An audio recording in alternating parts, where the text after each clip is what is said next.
رب العالمین والصلاة والسلام علی سید الانبیاء والمرسلین اما بعد فاعوذ باللہ من الشیطان الرجیم بسم اللہ الرحمن الرحیم۔ الحمدللہ الہادی پروگرام میں جنت کے موضوع پر کلام چل رہا ہے۔ جنت اللہ تبارک و تعالیٰ کی رحمت کا مقام ہے، اور پچھلے پروگرام میں ہم نے اللہ تبارک و تعالیٰ کی یہ خبر سنی کہ جو جنت میں داخل کر دیا گیا فقد فاز، تو بے شک وہ کامیاب ہو گیا۔ جس کو اللہ تعالیٰ کامیابی قرار دے، آپ سوچئے کہ وہ یقیناً کامیابی ہے، اس میں کوئی شک و شبہ نہیں ہو سکتا۔ ہم دنیا کے اندر بعض اوقات نعمتیں حاصل کر کے کہتے ہیں جی میں تو کامیاب ہو گیا، جی کیسے کامیاب ہو گئے؟ وہ پسند کے لڑکی سے شادی ہو گئی۔ اچھا، آپ کو کامیابی کیسے مل گئی؟ جی میں نے وہ گیم جیت لیا۔ آپ کو کیسے کامیابی ہو گئی؟ میں نے امتحان دیا تو اس میں پاس ہو گیا۔ آپ کو کیسے کامیابی ملی؟ جی وہ انٹرویو تھا، سلیکشن ہو گئی میری، میں سلیکٹ ہو گیا۔ اچھا، آپ کو کیسے کامیابی ہوئی؟ جو وہ سی وی دی تھی تو مجھے جاب پر بلا لیا گیا ہے۔ ہم ان چیزوں کو اپنی کامیابی کہتے ہیں، یہ بھی وقتی کامیابی ہیں، عارضی کامیابی ہیں، لیکن میرے رب کریم نے جس کو فقط فاز فرمایا وہ ہے ہمیشہ ہمیشہ کی کامیابی اور حقیقی کامیابی۔ تو میں تھوڑا سا اپنے بھائی بہنوں کو اکثر یہ سمجھاتا ہوں، ذرا غور کیجئے کہ جب عارضی کامیابی ہمیں ہوتی ہے، ہم مقصد میں کامیاب ہوتے ہیں، مثال کے طور پہ بونڈ ہی لگنا آپ دیکھ لیں، کوئی انعامی بونڈ لگ جاتا ہے تو کس قدر خوشی ہوتی ہے۔ مطلوبہ جگہ شادی ہو جائے، خاندان اچھا مل جائے، نوکری مل جائے، کاروبار میں ترقی ہو جائے، نوکری میں ترقی مل جائے، تو یہ جو عارضی کامیابی ہے کس قدر مسرت پیدا کرتی ہے اور کتنی خوشی ہوتی ہے۔ حالانکہ عارضی ہوتی ہے، پھر کچھ دن بعد کسی نہ کسی غم یا ٹینشن میں مبتلا ہو جاتے ہیں، لیکن پھر بھی ہمیں بہت خوشی ہوتی ہے۔ تو اس کامیابی کی لذت کا عالم کیا ہوگا کہ جس کے بعد ناکامی ہے ہی نہیں، ختم، پھر ہمیشہ ہمیشہ کی کامیابی۔ تو اس لیے ذرا سمجھنا چاہیے کہ جب دنیاوی کامیابی کی لذت کے پیش نظر انسان ایک طویل عرصے تک محنت کرتا ہے، پھر کہیں جا کے اس کو حاصل کرتا ہے، بہت ہی خوشی ہوتی ہے، تو پھر اسی طریقے سے اخروی کامیابی کے لیے محنت کیوں نہ کی جائے۔ اس لیے میں اپنے بھائی بہنوں سے عرض کرتا ہوں، ہمت کیجئے، اللہ کے قریب آئیں، مذہب کے قریب آئیں۔ ہمارا مذہب یہ تو نہیں کہتا نا کہ آپ دوستیاں چھوڑ دیں، آپ رشتہ داری ختم کر دیں، دنیاوی تعلیم حاصل نہ کریں، جائز چیزوں سے لذت حاصل نہ کریں، یہ تو ہمارا مذہب نہیں کہتا۔ ہمارا مذہب ہر چیز کو قرینے اور سلیقے میں لے کر آتا ہے، ایک نظام، ایک تنظیم کا درس دیتا ہے۔ بس ہمیں کرنا یہ ہے، پہلے بھی سوچتے تھے اب بھی سوچیں، لیکن شریعت کی تعلیم کی روشنی میں، شریعت کی اجازت کے ساتھ۔ پہلے بھی دیکھتے تھے اب بھی دیکھیں، لیکن شریعت کہاں دیکھنے کا حکم دے رہی ہے کہاں نہیں، اس کو ملحوظ رکھ کر، اسی طرح سننے میں، اسی طرح بولنے میں، اسی طرح کسی کی صحبت اختیار کرنے میں، اسی طرح پیسہ کمانے میں، اسی طرح نوکری کرنے میں، ذرا تعلیم شرع کو سیکھیں تو سب کچھ آسان ہو جاتا ہے، اور جنت کا راستہ ہمارے لیے اللہ تبارک و تعالیٰ کھول دے گا، اس کا جنت کا حصول آسان کر دے گا، سہل کر دے گا، اور ایک وقت آئے گا کہ فقط فاز کا قول آپ کی میری طرف بھی متوجہ ہوگا کہ ہم اخروی کامیابی حاصل کر لیں گے۔ آگے جو ابھی یہ آیت ہے سورہ نساء کی آیت نمبر 124، اس میں اللہ تبارک و تعالیٰ اسی طریقے سے جنت کے بارے میں ارشاد فرما رہا ہے۔ جو کچھ ابھی میں نے ذکر کیا اس کا تقریباً دیکھیں خلاصہ ہی ہے۔ اللہ تعالیٰ فرماتا ہے کہ وَمَن يَعْمَلْ مِنَ الصَّالِحَاتِ مِن ذَكَرٍ أَوْ أُنثَىٰ وَهُوَ مُؤْمِنٌ فَأُولَٰئِكَ يَدْخُلُونَ الْجَنَّةَ وَلَا يُظْلَمُونَ نَقِيرًا۔ اللہ تعالیٰ فرماتا ہے کہ اور جس نے عمل کیا نیک، مردوں میں سے یا عورتوں میں سے، اور اس حال میں کہ وہ مومن ہو، یعنی حالت ایمان میں کسی مرد یا عورت نے جو نیک عمل کیے، فَأُولَٰئِكَ يَدْخُلُونَ الْجَنَّةَ تو وہ جنت میں داخل کیے جائیں گے، وَلَا يُظْلَمُونَ نَقِيرًا اور ان پر کھجور کی گٹھلی کے چھلکے کے برابر بھی ظلم نہیں کیا جائے گا۔ آپ نے کبھی کھجور کے اندر سے گٹھلی نکالی ہو، اس کے اوپر ایک سفید سا پردہ چڑھا ہوتا ہے، اس کو ہٹائیں کتنا پتلا سا ہوتا ہے۔ اللہ تعالیٰ نے اس کی مثال دی ہے کہ ان لوگوں پر جو نیک عمل کرتے ہیں، انہیں بروز قیامت ایک گٹھلی پر موجود چھلکے کے برابر بھی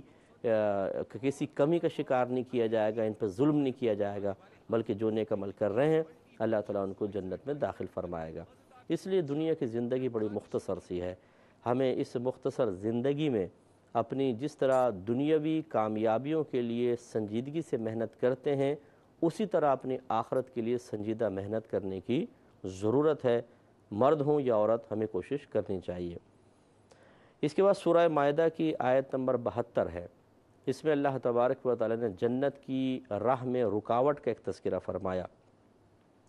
اللہ تعالیٰ فرماتا ہے لَقَدْ كَفَرَ الَّذِينَ قَالُوا إِنَّ اللَّهَ هُوَ الْمَسِيحُ ابْنُ مریم،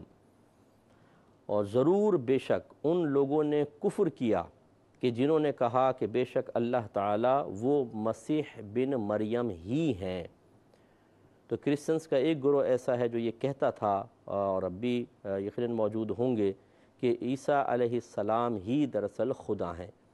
یا یہ عقیدہ کہ اللہ تعالیٰ عیسیٰ علیہ السلام میں حلول کر گیا ہے، حلول کا عقیدہ۔ تو اللہ تعالیٰ فرماتا ہے یہ صحیح عقیدہ نہیں ہے بلکہ یہ کفر ہے۔ وقال المسیح یا بنی اسرائیل اعبدوا اللہ ربی، یا بنی اسرائیل لا اعبدوا اللہ ربی وربکم وربکم انہ من یشرک باللہ فقد حرم اللہ علیہ الجنہ ومأواہ النار وما للظالمین من انصار۔ اللہ تعالیٰ فرماتا ہے کہ ضرور، میں شروع سے ترجمہ دوبارہ کر رہا ہوں پھر تاکہ مل جائے، کہ ضرور ان لوگوں نے کفر اختیار کیا جنہوں نے کہا کہ بے شک مسیح بن مریم یعنی عیسیٰ علیہ السلام خدا ہی ہیں، حالانکہ خود مسیح نے ارشاد فرمایا، عیسیٰ علیہ السلام نے ارشاد فرمایا کہ اے بنی اسرائیل تم اللہ تبارک و تعالی کی عبادت کرو جو میرا اور تمہارا رب ہے، بے شک جس نے اللہ تعالیٰ کے ساتھ شرک کیا، شریک ٹھہرایا، تو بے شک اللہ تبارک و تعالیٰ نے اس پر جنت کو حرام فرما دیا ہے، اور اس شخص کا ٹھکانہ جہنم ہوگا، اور ظالموں کے لیے کوئی مددگار نہیں ہے۔ تو آپ غور فرمائیں کہ اس میں جنت کی راہ میں رکاوٹ بیان کر دی گئی، اور وہ کیا ہے؟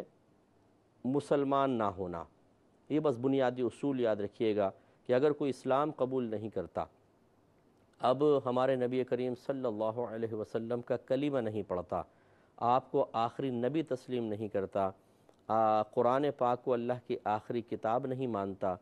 اور اس کتاب میں جو عقائد لکھے ہیں ان عقائد کو اختیار نہیں کرتا، تو اس کا ٹھکانہ جہنم ہے، وہ جنت میں نہیں جا سکتا۔ ہمارے لیے لمحہ فکریہ دو جہت سے ہے۔ ایک تو یہ ہے کہ ہم خدا نہ خواستہ، مطلب جو لوگ مجھے سن رہے ہیں، اگر غیر مسلم ہے تو اس کے لیے لمحہ فکریہ اس جہت سے ہوگا کہ انجام اللہ تعالیٰ نے ذکر فرمایا، غیر مسلموں کو چاہیے، غیر مسلمین کو چاہیے کہ قرآن پاک کا مطالعہ کریں، اس کو سمجھیں اور اس کے حق ہونے کو جانیں، کہ پوری دنیا میں ایک جیسی کتاب ہو اور چھوٹے چھوٹے بچوں کو وہ کتاب یاد ہو جائے، اتنی ضخیم کتاب، اتنی موٹی کتاب، اور وہ ہمارے 5 سال کے، 6 سال کے، 7، 8، 9 سال کے بچوں کے سینے میں پوری کی پوری محفوظ ہو جائے، جبکہ ان کی مدر لینگویج بھی نہیں ہے۔ یہ بہت بڑی نشانی اور یہ اشارہ ہے کہ یہ کتاب پھر کسی عام انسان کی کتاب نہیں، اللہ کی کتاب ہے۔ جب اس جہت سے غور و تفکر کر کے قرآن پاک کا اللہ تعالیٰ کا کلام ہونا ذہن میں ثابت ہو جائے، تو پھر یقیناً اس میں جو کچھ موجود ہوگا اس کے حق ہونے کا بھی یقین ہوگا۔ تو پھر جب اس کا حق ہونے کے یقین کے ساتھ اس کا مطالعہ کیا جائے گا تو انسان کفر سے بچے گا اور وہ جنت میں داخل ہوگا۔ ایک تو یہ، دوسری جہت ہے مسلمان کے لیے غور و تفکر، کہ ہمیں سوچنا چاہیے کہ اگر خدا نخواستہ ہم نے بدعمالیوں کا اور بدعقیدگیوں کا سلسلہ موقوف نہ کیا، اور اس کے لیے خصوصی طور پہ ایسی دوستیاں ترک نہ کی کہ جو ہمیں کفر کی طرف لے جا سکتی ہیں، تو پھر اللہ نہ کرے شیطان کوئی موقع دیکھ کر ہمیں ایمان سے دور بھی کر سکتا ہے، اور پھر ایک دفعہ اگر ایمان سے دور ہو گئے، ہمارے عقیدے میں ایسی گڑبڑ پیدا ہو گئی جو حد کفر تک پہنچی ہے، تو پھر یہ والا انجام ہوگا کہ پھر ہم مشرک اور کافر ہو جائیں گے، اور ایسے لوگوں پر اللہ تعالیٰ نے جنت کو حرام فرما دیا ہے۔ تو یہ لمحہ فکریہ ہے، خصوصاً ہمارے وہ بچے اور بچیاں کہ جو ینگسٹرز ہیں، اسکولز میں پڑھ رہے ہیں، 9ویں 10ویں کے اندر خاص طور پر، پھر اس کالج لائف ہے، پھر یونیورسٹی ہے، پھر باہر کے ملکوں میں جو پڑھ رہے ہیں، جب میل ملاپ ہوتا ہے غیر مسلمین کے ساتھ تو پھر اس وقت بعض اوقات ایمان خطرے میں پڑ جاتا ہے۔ خصوصاً جو غیر مسلمین کے ساتھ دوستیاں رکھتے ہیں اور اپنا مذہب اسلام کو سیکھا نہیں ہوتا، اس میں بعض اوقات ایسی بحث چل جاتی ہے کہ جس کی بنا پر بعض اوقات سامنے والا نظریاتی اعتبار سے ہم پر غالب آ جاتا ہے اور ایمان خطرے میں پڑتا ہے۔ یہ میں چونکہ اس فیلڈ کا آدمی ہوں، میں جانتا ہوں کہ کیا کیا پرابلمس ہو رہی ہیں آج کل، اور خصوصاً باہر کے ملکوں میں، اور کس طریقے سے لوگ جو ہیں بعض اوقات تو صرف شادی کرنے کے چکر میں مذہب اسلام کو چھوڑ دیتے ہیں اور دوسرے کے ساتھ بالکل گھل مل جاتے ہیں۔ اللہ تعالیٰ رحم فرمائے۔ تو اس لیے ان باتوں پہ تھوڑا غور کرنا چاہیے کہ خود عیسیٰ علیہ السلام نے اپنے اپنی جو قوم تھی اس سے ارشاد فرمایا تھا کہ جو شرک کرے گا، اللہ تعالیٰ کے ساتھ شریک ٹھہرائے گا، تو اللہ تعالیٰ نے اس پر جنت کو حرام فرما دیا ہے اور اس کا ٹھکانہ جہنم ہے۔ اور جب ایمان سے گئے، اب آخرت میں کوئی مددگار نہیں ہوگا۔ اگر ایمان لے کر چلے گئے نا، اگر تھوڑے اعمال میں کمی بیشی بھی ہو تو مددگار بہت ملیں گے۔ وہ کیسے؟ انبیاء علیہ السلام شفاعت کریں گے، خصوصاً سید الانبیاء علیہ السلام، میرے اور آپ کے آقا صلی اللہ علیہ وسلم امداد فرمائیں گے۔ یہ صحیح حدیثوں میں موجود ہے۔ اس کے بعد فرشتوں کی سفارشیں ہوں گی۔ پھر میرے آقا صلی اللہ علیہ وسلم نے ارشاد فرمایا میرا امتی بعض ایسے ہوں گے جو پورے قبیلے کی شفاعت کروائیں گے، بعض ایک چھوٹی جماعت کی، بعض ایک کی شفاعت کریں گے۔ اسی طرح میرے سرکار نے ارشاد فرمایا کہ شہداء کو شفاعت کا موقع ملے گا۔ ایک روایت میں فرمایا کہ جب شہید اور علماء آئیں گے تو اللہ تعالیٰ شہیدوں سے فرمائے گا جنت میں جاؤ، اور علماء سے فرمائے گا ٹھہر جاؤ اور لوگوں کی شفاعت کرو۔ بعمل حافظ قرآن کے بارے میں اللہ تعالیٰ نے فرمایا کہ جس نے قرآن کو یاد کیا پھر اس کے حلال کو حلال اور حرام کو حرام جانا، وہ بروز قیامت اپنے خاندان میں سے 10 ایسے افراد کی شفاعت کر سکے گا جن پر جہنم واجب ہو چکی ہوگی۔ اسی طرح سرکار نے فرمایا رمضان شفاعت کرے گا، روزے شفاعت کریں گے، قرآن شفاعت کرے گا، نیک عمل اللہ کی بارگاہ میں شفاعت کریں گے، سورۃ الملک شفاعت کرے گی، قربانی کے جانور ہمارے کام آئیں گے۔ اسی طریقے سے جو چھوٹے بچے فوت ہو جاتے ہیں، میرے آقا صلی اللہ علیہ وسلم نے ارشاد فرمایا جب کوئی بچہ کچا بچہ جب فوت ہو جاتا ہے، سرکار نے فرمایا یہ بروز قیامت اللہ تبارک و تعالیٰ سے اپنے ماں باپ کے حق میں جھگڑا کرے گا۔ الفاظ یوں سرکار نے بیان فرمائے، یعنی اللہ تعالیٰ سے گویا کہ اللہ ہی اس کو موقع دے گا، اپنی اللہ کی مرضی ہے، مشیت ہے، وہ اپنے کسی بھی مخلوق کو جو اجازت مرحمت فرمائے، تو وہ چھوٹا بچہ جھگڑا کرے گا کہ اللہ تعالیٰ میرے ماں باپ کو بخش، تو اللہ تعالیٰ اس بچے کی سفارش پر ماں باپ کو بخشے گا۔ تو اس لیے معلوم یہ ہوا کہ اگر ہم صاحب ایمان رہتے ہیں تو اللہ تبارک و تعالیٰ نے تو ہمارے لیے بڑے مددگار پیدا کیے ہیں، لیکن کافر کے لیے کوئی مددگار نہیں ہوگا۔ اور اچھی طرح یاد رکھیں کہ اگر خدا نخواستہ کوئی مذہب اسلام چھوڑتا ہے تو وہ مرتد ہو جاتا ہے۔ میں نے آپ کو پہلے بتایا کہ جو کلمہ گو کفر اختیار کرے اس کو مرتد کہتے ہیں، اور جیسی آدمی ارتداد اختیار کرتا ہے،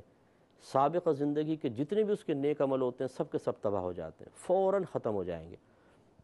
فرض کر لیں کسی نے بہت حج کیے تھے، نمازیں پڑھی تھیں، ختم۔ لیکن میں پھر بھی عرض کروں گا اگر کوئی خدا نخواستہ ایسا سن رہا ہو کہ جس نے ارتداد اختیار کیا، تو یہ تو حقیقت ہے کہ پچھلے سارے عمل برباد ہو گئے، لیکن میں آپ کو مایوس نہیں کرنا چاہتا۔ یہ ہمارا مقصد نہیں ہے کہ آپ مایوس ہو جائیں، آپ کہیں کہ اوہو اب تو ہم گئے کام سے، پچھلے عمل بھی گئے سارے اور مذہب اسلام بھی ہاتھ سے گیا، اب تو بس چھوڑو۔ نہیں، چھوڑے نہیں، یہ سمجھانے کے لیے ہے کہ ابھی بھی موقع ہے۔ اگر خدا نخواستہ ایسا کچھ ہو چکا ہے تو دوبارہ مذہب کی طرف آئیں، اپنے مذہب اسلام کے دامن کو تھامیں، اگرچہ سابقہ زندگی کے نیک عمل ختم ہو گئے، نئے سرے سے شروع کریں۔ آدمی بعض اوقات کاروباری حوالے سے دیوالیہ ہو جاتا ہے تو کیا اس کا مطلب یہ ہو گیا کہ اب وہ دوبارہ کاروبار کبھی شروع نہ کرے، کبھی اپنے پیروں پہ کھڑا ہونے کی کوشش نہ کرے، بلکہ لوگوں کے سامنے ہاتھ پھیلائے؟ اگر فرض کر لیں کاروباری دیوالیہ ہو جائے اور کوئی اس کو کہے کہ میں آپ کو 1 کروڑ روپے دیتا ہوں، آپ کا ذہن ماشاءاللہ بزنس میں اچھا چلتا ہے، کوئی بات نہیں، پہلے نقصان ہو گیا، اب آپ نئے سرے سے کاروبار کریں، مانے گا کہ نہیں مانے گا؟ اور ماننا چاہیے یا نہیں ماننا چاہیے؟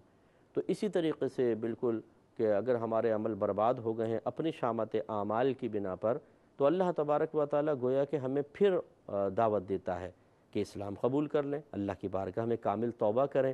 اور پھر نئے سرے سے عمل کریں، تو انشاءاللہ ہو سکتا ہے اللہ تعالیٰ اس سے زیادہ نیک اعمال آپ کے نام اعمال میں لکھ دے۔ ان کا ثواب بھی تو اللہ ہی متعین کرنے والا تھا نا، اور تو ان کا بھی کرے گا۔ اگر اللہ تعالیٰ خوش ہو گیا تو پہلے شاید آپ نے نماز پڑھی اس کا 10 گنا ثواب ملا ہو، اب آپ نماز پڑھیں، اللہ تعالیٰ چاہے گا تو 1,00,000 گنا اس کا ثواب دے دے، تو آپ دیکھیں کہ کتنی نمازوں کا ثواب یہاں پر اس سے زیادہ آپ کو حاصل ہو جائے گا۔ اس لیے مایوسی کی ضرورت نہیں ہوتی، انسان ہمت کر کے اللہ تعالیٰ کی طرف مائل رہے بس۔ اگلی آیت کی طرف آتے ہیں، سورۃ الاعراف کی 27 نمبر یہ آیت ہے۔ اللہ تعالیٰ فرماتا ہے، یا بنی آدم لا یفتننکم الشیطان کما اخرج ابویکم من الجنہ ینزع عنہما لباسہما لیریہما سوآتہما انہ یراکم ہوا وقبیلہ من حیث لا ترونہم ان جعلنا الشیطان اولیاء للذین لا یؤمنون۔ اللہ تعالیٰ فرماتا ہے کہ اے آدم علیہ السلام کی اولاد، تمہیں ہرگز شیطان فتنے یا آزمائش میں مبتلا نہ کرے، جیسے کہ اس نے نکلوا دیا تھا تمہارے ماں باپ کو، یعنی آدم علیہ السلام اور بی بی حوا کو، من الجنتی جنت سے اتر گئے تھے یا اتروا دیا تھا اس نے ان دونوں سے ان کے لباس کو، کیونکہ جیسے ہی آپ کو جنت سے انہوں نے گندم کھایا تھا تو جسم سے لباس ہٹ گیا تھا، اور پھر اللہ تبارک و تعالیٰ نے ان کو دنیا میں بھیجا تھا تاکہ دیکھیں یا دکھا دے انہیں ان کی شرم کی جگہیں، یعنی وہ لباس اترا تو پھر یہ کہ وہ سمجھ گئے حضرت آدم علیہ السلام کی اجتہادی خطا ہوئی ہے، تو پھر آپ دنیا کی طرف آئے۔ اور اللہ تعالیٰ فرماتا ہے کہ بے شک وہ شیطان دیکھتا ہے تمہیں اور اس کا قبیلہ ایسی جگہ سے کہ تم ان کو نہیں دیکھ سکتے، بے شک ہم نے شیاطین کو دوست بنا دیا ان لوگوں کا کہ جو ایمان نہیں لاتے ہیں۔ تو ذرا توجہ فرمائیں، اس میں بھی اللہ تبارک و تعالیٰ نے ہمیں جنت کی رکاوٹ کے سلسلے میں ایک بہت بڑی رکاوٹ کا ذکر فرمایا ہے، اور وہ ہے شیطان اور اس کے چیلے۔ اللہ تبارک و تعالیٰ نے جب آدم علیہ السلام کو پیدا فرمایا، علم سے نوازا اور شیطان کو حکم دیا کہ سجدہ کریں، تو اس نے منع کیا اور اللہ کی بارگاہ میں چیلنج کیے گمراہ کرنے کے، تو اللہ نے اس کو مہلت دی۔